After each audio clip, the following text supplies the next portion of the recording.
Hello and welcome दोस्तों, बहुत बहुत स्वागत है आपको मेरे यूट्यूब चैनल पे। सो दोस्तों, इस वीडियो में आज हम पढ़ने वाले हैं साइंस के ऐसे 50 क्वेश्चन को जो आपके एग्जाम में बार बार पूछे जाने वाले प्रश्न हैं। तो इसमें जो हमने 50 क्वेश्चन लिए हैं वह दोस्तों किसी न किसी एग्जाम में एक बार ज़रूर पूछे गए हैं। तो चलिए वीडियो को स्टार्ट करते हैं और देखते हैं ऐसे अपने 50 क्वेश्चनों को। तो इसमें जो हमारा पहला क्वेश्चन इसमें पूछा गया है कि बिजली के बल्ब में क्या भरा होता है। तो बिजली के बल्ब में दोस्तों क्या भरा होता है, आपके सामने चार ऑप्शन है: carbon dioxide, oxygen, nitrogen, argon. तो इसका जो करेक्ट ऑप्शन होने वाला है वो होने वाला है ऑप्शन नंबर 4, आर्गन। तो इसका जो आपका करेक्ट ऑप्शन होगा आर्गन होगा। आपका अगला क्वेश्चन है, सबसे प्रचुर मात्रा में मौजूद दुर्लभ गैस कौन सी है। तो सबसे प्रचुर मात्रा में जो दुर्लभ गैस होगी हमारी होगी कौन सी दोस्तों, इसमें होगी आपकी आर्गन। ऑप्शन नंबर 1 इसका करेक्ट होगा। आपका अगला क्वेश्चन है, आर्क वेल्डिंग में आर्क का प्रयोग किया जाता है क्योंकि। इसमें दोस्तों आर्क जो वेल्डिंग होती है उसमें आर्क का हम प्रयोग क्यों करते हैं, वो इसका कारण क्या हो सकता है। तो इसके कारण यह है, धातु के साथ इसकी उपक्रांतिकता कम होती है। तो इसका ऑप्शन नंबर 2 जो होगा वो बिल्कुल सही होगा। आपका अगला क्वेश्चन चौथा नंबर है। चौथे नंबर क्वेश्चन में पूछा गया है, कैंसर के उपचार के लिए प्रयुक्त उत्कृष्ट गैस है। तो कैंसर के उपचार के लिए दोस्तों जो हमारी उपयुक्त गैस होती है वो होती है रेडान, यानी ऑप्शन नंबर 4 इसका बिल्कुल सही होगा। आपका अगला क्वेश्चन है, जर्मेनियम आमतौर पे प्रयोग होने वाला है।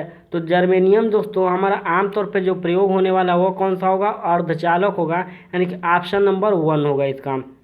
आपका अगला क्वेश्चन है छठे नंबर क्वेश्चन में पूछा गया है, अत्यधिक पसीने को रोकने के लिए प्रिकली हीट पाउडर में कौन सा यौगिक का प्रयोग किया जाता है। दोस्तों यदि किसी को अत्यधिक पसीना आते हैं तो उसके लिए एक पाउडर आता है जिसका प्रिकली हीट में यौगिक जो यूज होते हैं वो कौन से होते हैं। तो इसमें जो आपका करेक्ट ऑप्शन होगा वो होगा बोरिक अम्ल, यानी ऑप्शन नंबर 3 इसका करेक्ट होगा। आपका अगला क्वेश्चन है, निम्नलिखित में से कौन सा एक अर्धचालक नहीं है। तो निम्नलिखित में से आपको दोस्तों बताना है कि एक अर्धचालक नहीं है। जर्मेनियम दोस्तों हमारा एक अर्धचालक है, गैलियम आर्सेनाइड आपका एक अर्धचालक है, सिलिकॉन भी आपका एक अर्धचालक है। लेकिन दोस्तों इसमें जो आपका क्वार्टज है यह आपका एक अर्धचालक नहीं है, यानी ऑप्शन नंबर 4 जो होगा आपका बिल्कुल सही होगा। आपका अगला क्वेश्चन 8 नंबर है। इसमें पूछा गया निम्नलिखित में से कौन सा एक यौगिक रासायनिक परिवर्तनी नहीं है, यानी रासायनिक में यह भाग नहीं लेता और यह परिवर्तन नहीं होता। तो इसका जो आपका करेक्ट ऑप्शन होगा वायु में कोयले को जलना, यह आपका बिल्कुल गलत है। समुद्री से जल क्रिस्टल द्वारा खाने का नमक बनाना, यह दोस्तों आपका बिल्कुल सही ऑप्शन है, यानी ऑप्शन नंबर 2 इसका करेक्ट होगा। आपका अगला क्वेश्चन है, निम्नलिखित में से कौन सा एक भौतिक परिवर्तन है। तो दोस्तों आपको इसमें बताना है कि आपका एक भौतिक परिवर्तन कौन सा है। तो कोयले का जलना क्या हमारा एक भौतिक परिवर्तन है, नहीं है, क्योंकि दोस्तों यह कोयले का जलना हमारा भौतिक परिवर्तन नहीं है। लकड़ी का जलना ये भी हमारा भौतिक परिवर्तन नहीं है। प्लेटिनम क्रूसिबल को गर्म करना, यह दोस्तों हमारा एक भौतिक परिवर्तन है, यानी ऑप्शन नंबर 3 जो आपका होगा वह करेक्ट होगा। डैश एक रासायनिक परिवर्तन नहीं है। दोस्तों आपको इसमें बताना है कि ए एक रासायनिक परिवर्तन नहीं है। तो आपको इसमें जो आपका करेक्ट ऑप्शन है वो आपको दिया गया है। तो इसमें केक को बेक करना आपका एक रासायनिक परिवर्तन इसमें नहीं होने वाला। केक को बेक करना दोस्तों इसमें आपका रासायनिक परिवर्तन नहीं होने वाला। लेकिन दोस्तों इसमें आपका जो करेक्ट ऑप्शन होने वाला है कौन सा होने वाला है, अंडा का पकना। दोस्तों अंडे का पकना दोस्तों हमारा क्या हो सकता है, अंडे के यदि हम पकने की बात करें तो अंडे का पकना हमारा एक रासायनिक परिवर्तन हो सकता है क्या। तो हो सकता है, बिल्कुल सही है, रासायनिक परिवर्तन हो सकता है। इसमें हमसे दोस्तों पूछा गया कि नहीं हो सकता, तो नहीं हो सकता का क्या होगा। तो नहीं हो सकता का दोस्तों एक आइस क्यूब पिघलना आपका एक नहीं हो सकता। तो इसका जो करेक्ट ऑप्शन होगा एक आइस क्यूब होगा। आपका अगला क्वेश्चन है 11 नंबर, स्टेनलेस स्टील को बनाने में लोहे के साथ कौन सी महत्वपूर्ण धातु का प्रयोग किया जाता है। तो स्टेनलेस स्टील बनाने के लिए दोस्तों जो लोहे के साथ धातु का प्रयोग किया जाता है वह होता है कौन सा, आपका ऑप्शन नंबर 1 क्रोमियम। यह आपका अगला क्वेश्चन है विद्युत तापीय साधन के लिए तापीय घटक बनाने के लिए जिस मिश्र धातु का प्रयोग किया जाता है उसको क्या कहते हैं? तो जिस मिश्र धातु का दोस्तों प्रयोग किया जाता है उसे हम क्या कहते हैं? उसे हम क्या कहेंगे? नाइक्रोम कहेंगे। यानी ऑप्शन नंबर 2 इसका सही होगा। ज्वेलरी का रूज क्या होता है? तो जो ज्वेलरी का रूज होता है वह क्या होता है दोस्तों? तो वह होता है आपका फेरिक ऑक्साइड। Option number 3। आपका अगला क्वेश्चन है, अगले क्वेश्चन में पूछा गया है लोहा का शुद्ध रूप है। तो लोहा का जो शुद्ध रूप है वो क्या हुआ है? पिटवा लोहा। यानी ऑप्शन नंबर 4 आपका इसका करेक्ट होगा। आपका अगला क्वेश्चन है लोहे की जंग डैश होती है। तो लोहे की जंग दोस्तों आपकी कौन सी होती है? एक रासायनिक प्रतिक्रिया होती है। यानी ऑप्शन नंबर 3 इसका बिल्कुल सही होगा। आपका अगला क्वेश्चन है लौह धातु के जंग लगने के लिए वायु में डैश दोनों की आवश्यकता होती है। तो आपके दोनों में क्या आवश्यकता होती है जंग लगने के लिए? ऑक्सीजन और नमी। यानी ऑप्शन नंबर 2 इसका करेक्ट होगा। आपका अगला क्वेश्चन है लोहे में जंग लगने से क्या होता है? तो लोहे में जो जंग लगना का कारण होता है वह दोस्तों ऑक्सीकरण होता है, यानी कि उसका क्षरण हो जाता है। यानी ऑप्शन नंबर 3 इसका करेक्ट होगा। आपका अगला क्वेश्चन है जब लोहे में जंग लग जाती है तो उसका वजन क्या होता है? तो उसका वजन दोस्तों हमारा हो जाता है, बढ़ जाता है, क्योंकि उस पर जो हमारे अपद्रव्य पदार्थ हैं वह उसको सिकुड़न दे देती हैं, जिसके वजह से उसका द्रव्यमान जो होता है वो बढ़ जाता है। यानी ऑप्शन नंबर 1 इसका जो होगा आपका करेक्ट होगा। तो इसको आप एक बार ज़रूर देखिएगा, यह बहुत इंपॉर्टेंट है, क्योंकि जब लोहे पे जंग लगती है तो लोग कहते हैं कि उसका जो द्रव्यमान होगा वो कम हो जाता है, उसका वजन कम हो जाता है, लेकिन दोस्तों उसके वजन में वृद्धि हो जाती है। तो इसका जो करेक्ट ऑप्शन होगा आपका 1 होगा। आपका अगला क्वेश्चन है जब लोहे की कील में जंग लगती है तो तब आयरन ऑक्साइड बनता है, ऐसी स्थिति निर्मित होती है। तो ऐसी स्थिति निर्मित होती है क्यों? कील के भार के बढ़त के साथ। तो ऑप्शन नंबर 3 इसका करेक्ट होगा। आपका अगला क्वेश्चन है गैल्वेनीकरण एक प्रतिक्रिया है जिसमें लोहे की वस्तुओं पर डैश से बचाने के लिए जिंक की परत चढ़ाई जाती है। तो इसका जो आपका करेक्ट ऑप्शन हुआ होगी क्या? जंग लगने के लिए वह प्रतिक्रिया है जिसमें आपकी परत चढ़ाई जाती है। आपका अगला क्वेश्चन है इलेक्ट्रिक बल्ब में फिलामेंट में बना होता है। तो इलेक्ट्रिक बल्ब का जो फिलामेंट होता है वो किसका बना होता है? वो बना होता है हमारा टंगस्टन का। तो ऑप्शन नंबर 1 इसका करेक्ट होगा। आपका अगला क्वेश्चन है सर्वप्रथम मानव ने किस धातु का प्रयोग किया? तो सर्वप्रथम मानव ने जो धातु का प्रयोग किया था वह किया था तांबा का प्रयोग। यानी ऑप्शन नंबर 2 इसका करेक्ट होगा। आपका अगला क्वेश्चन है नीला थोथा है। तो नीला थोथा क्या है दोस्तों? नीला थोथा हमने क्लास 9th में पढ़ा था। तो नीला थोथा हमारा क्या होता है? वह होता है सोडियम, इसमें आपका सोडियम सल्फेट, कॉपर सल्फेट और iron sulphate and calcium sulphate. इसमें जो आपका करेक्ट ऑप्शन होगा वो कौन सा होगा? Copper sulphate. यानी ऑप्शन नंबर 2 इसका करेक्ट होगा। आपका अगला क्वेश्चन है पीतल एक मिश्र धातु है जिसके अवयव हैं। तो पीतल एक मिश्र धातु है जिसके अवयव कौन से हैं? तो तांबा और दस्ता जो है इसके अवयव हैं। इसका अगला क्वेश्चन आपका 25 नंबर है। 25 नंबर क्वेश्चन में पूछा जाता है कांसा मिश्रित धातु है। तो कांसा मिश्रित धातु किसकी किसकी है? तो कांसा जो आपकी मिश्रित धातु है तांबा और टीन का। आपका अगला क्वेश्चन है गैल्वेनाइज्ड लोहा क्या होता है? तो गैल्वेनाइज्ड लोहा जो होता है आपका क्या होता है? जिंक लेपित लोहा होता है।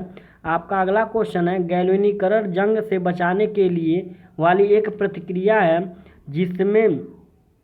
जिसमें स्टील और लोहे पर डैश की कोटिंग का इस्तेमाल किया जाता है। तो इसका जो करेक्ट ऑप्शन है वो हो जाएगा ऑप्शन नंबर 2 जंग। यानी जंग जो है वह प्रतिक्रिया है। आपका 28 नंबर क्वेश्चन है। 28 नंबर क्वेश्चन में पूछा है वह धातु जो एसिड एवं एल्कीली के साथ क्रिया करके हाइड्रोजन बनाती है।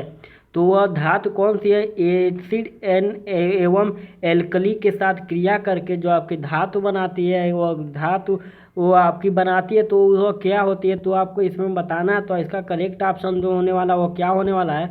ऑप्शन नंबर 1 जिंक जो इसका आपका करेक्ट ऑप्शन होगा। आपका अगला क्वेश्चन 29 नंबर है निम्नलिखित में से कौन सा एक अम्लों से हाइड्रोजन प्रतिस्थापित कर लवण बनाएगा? तो इसका जो करेक्ट ऑप्शन होगा वह होगा आपका ऑप्शन नंबर 3 दस्ता। आपका अगला क्वेश्चन है निम्न में से कौन सा एक जल शोधन के लिए उपयुक्त है? तो जल शोधन के लिए जो हमारा उपयुक्त है वह क्या है? वह है जियोलाइट। ऑप्शन नंबर 2 इसका करेक्ट ऑप्शन होगा। आपका अगला क्वेश्चन है, इसमें पूछा गया है टेट्राइथाइल लेड निम्नलिखित में से क्या है।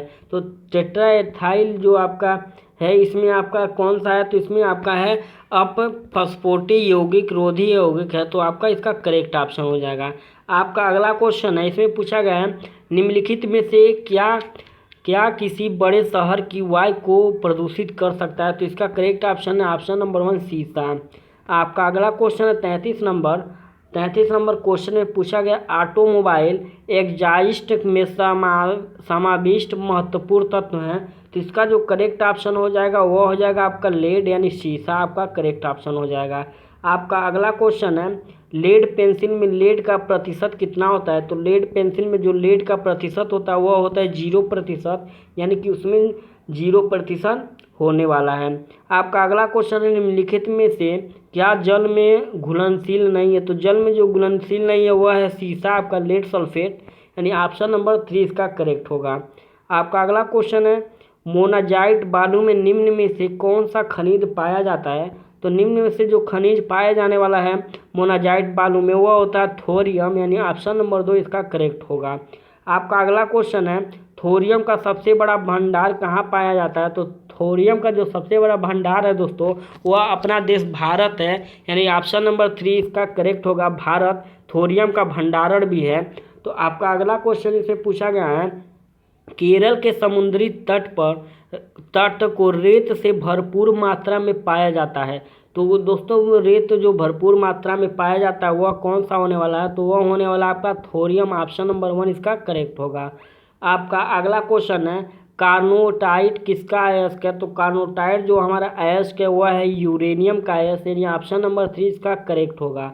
आपका अगला क्वेश्चन है यूरेनिनाइट डैश का एक अयस्क खनिज है, तो इसका जो करेक्ट ऑप्शन होगा वह होगा यूरेनियम, यानी ऑप्शन नंबर 4 इसका करेक्ट होगा।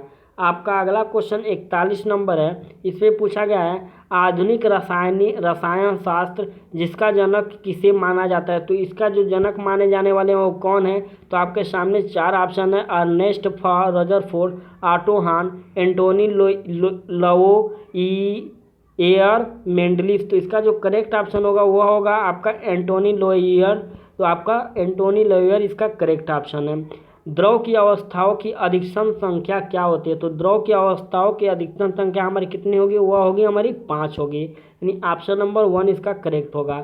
आपका अगला क्वेश्चन है 43 नंबर, इसमें पूछा गया है कि सामान्यतः द्रव्य की अवस्थाओं के भौतिक वर्गीकरण में डैश अवस्था शामिल नहीं होती, तो इसका जो करेक्ट ऑप्शन होगा वह कौन सा होगा, आपका द्रव होगा, यानी कि इसका जो आपका करेक्ट ऑप्शन दोस्तों होगा इसमें आपका जो करेक्ट ऑप्शन है वह कौन सा कोलाइडल, यानी ऑप्शन नंबर 2 इसका करेक्ट होगा। आपका अगला क्वेश्चन है डैश पदार्थ की उन अवस्थाओं में से एक है जो बहुत ही कम घनत्व वाली गैस को अत्यंत कम तापमान पर के तहत ठंडा करके प्राप्त होती है, तो इसका जो करेक्ट ऑप्शन होगा वो कौन सा होगा बोस-आइंस्टीन घनीभूत, यानी ऑप्शन नंबर इसका 4 करेक्ट होगा। आपका अगला क्वेश्चन 45 नंबर है किसी तत्व का परमाणु भार ज्ञात करने के लिए निम्नलिखित में से किसके साथ उस तत्व के परमाणु भार की तुलना की जाती है, तो इसका जो आपका करेक्ट ऑप्शन हो जाएगा वो हो जाएगा कौन सा, आपका हाइड्रोजन के साथ हम उसको तुलना करेंगे जिससे उसका परमाणु भार निकले। पदार्थ का परमाणुविक सिद्धांत सर्वप्रथम किसने प्रस्तावित किया था, तो परमाणु का सिद्धांत जो आपका सर्वप्रथम प्रस्तावित करने वाले थे वो कौन थे, हमारे जॉन डाल्टन, ऑप्शन नंबर 2 इसका करेक्ट होगा। आपका अगला क्वेश्चन है 47 नंबर, किसी परमाणु के लिए प्लम बूलिंग मॉडल किसके द्वारा दिया गया था, तो इसका जो करेक्ट ऑप्शन है वह होगा आपका जे थॉमसन, यानी ऑप्शन नंबर 1 इसका करेक्ट होगा। आपका अगला क्वेश्चन है 48 नंबर, द्रव्यमान संख्या किसका योग है, तो द्रव्यमान संख्या दोस्तों हमारा जो योग होता है वह कौन होता है, इलेक्ट्रॉनों की संख्या प्लस प्रोटॉनों की संख्या इज इक्वल टू द्रव्यमान संख्या होती है, यानी कि इसका जो करेक्ट ऑप्शन हो सकता है क्या हो सकता है, इसका जो आपका करेक्ट ऑप्शन होगा वह होगा प्रोटॉन और न्यूट्रॉन जो होंगे आपके किसके होंगे, द्रव्यमान संख्या की योग के बराबर होंगे। तो आपका अगला क्वेश्चन है इस सेशन का, इसमें आपसे पूछा गया निम्नलिखित में से कौन सा एक न्यूक्लियॉन नहीं है, तो न्यूक्लियन कौन सा नहीं है? न्यूक्लियन दोस्तों हमारा कौन सा है? इलेक्ट्रॉन नहीं है न्यूक्लियन। इस सेशन का दोस्तों जो हमारा लास्ट क्वेश्चन होने वाला है 15 नंबर, इसमें पूछा गया है इलेक्ट्रॉन की खोज किसने की थी? तो इलेक्ट्रॉन के जो खोजकर्ता थे वो कौन से? हमारे जे थॉमसन सर। तो इसका जो करेक्ट ऑप्शन होगा जे थॉमसन इलेक्ट्रॉन के खोजकर्ता थे। तो दोस्तों हमने इसमें आपसे 50 क्वेश्चन पूछे, इसमें हमने 50 क्वेश्चन को डिस्कस किया।